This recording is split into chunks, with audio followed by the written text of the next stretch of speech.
কেমন আছো তোমরা সবাই? আশা করি ভালো আছো। আমিও ভালো আছি। রান্না বান্না শুরু করে দিলাম। চলে আসলাম রান্নাঘরে রান্না করতে। প্রথমে আমি কড়াইটা বসিয়ে দিয়ে গ্যাস ধরিয়ে দিয়ে এই যে তেজপাতা জিরে ফোড়ন দিয়ে মশলাটা দিয়ে দিলাম। এখানে যেমন আদা রসুন সব, পেঁয়াজ লঙ্কা, রোজগার যেরকম মশলা সেটাই বাটা একসঙ্গে বেটে নিয়েছি মিক্সিতে। এবার নুন হলুদ দিয়ে লাল লঙ্কার গুঁড়ো দিয়ে ভালো করে মশলাটা কষিয়ে নেব। সুন্দর করে কষাতে হবে, আস্তে আস্তে ঢেকে ঢেকে কষাই আমি মশলাটা। তোমরা তো যারা আমার ভিডিও দেখোই তারা তো জানো আমি কিভাবে মশলাটা কষাই। এই যে সুন্দর করে ঢেকে ঢেকে আস্তে আস্তে মশলাটা কষিয়ে নিয়েছি। যে কালারটা কি সুন্দর আসছে না মশলাটা, বুঝছো? যাই হোক, মশলাটা কষানো হয়ে গেছে। এই যে মাংস কেটে রেখেছি, 2-3 টুকরো আলু, মানে ছোটো ছোটো 2টো আলু ছিল, সেই আলুটাই আমি দিয়ে দিয়েছি 2-3টে টুকরো করে। বেশ, এবারে এই যে প্রেশার কুকারটা ধুয়ে নিলাম, ডালটাও ধুয়ে নিলাম সুন্দর করে, যে মুসুরির ডাল।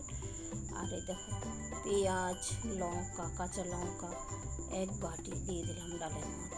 আর নুন দেব, এখানে হলুদ দেব, হলুদটা দিয়ে নিই, মানে আমার একটু টাইম লাগে। যাই হোক, তারপরে সর্ষের তেল দেব, সর্ষের তেল সাদা তেল দিয়ে এটাকে জল দিয়ে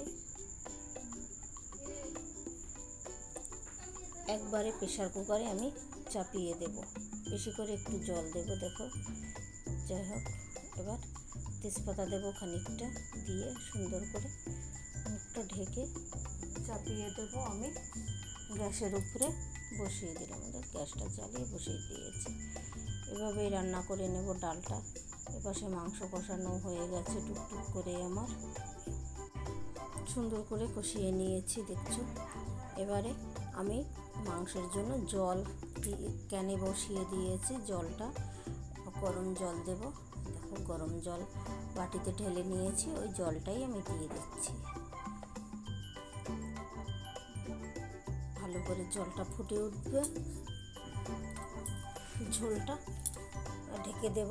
ওর সঙ্গে একটু গরম মশলা আর জিরে, ভাজা জিরের গুঁড়ো দিয়ে দিচ্ছি। আর দেখতে পাচ্ছ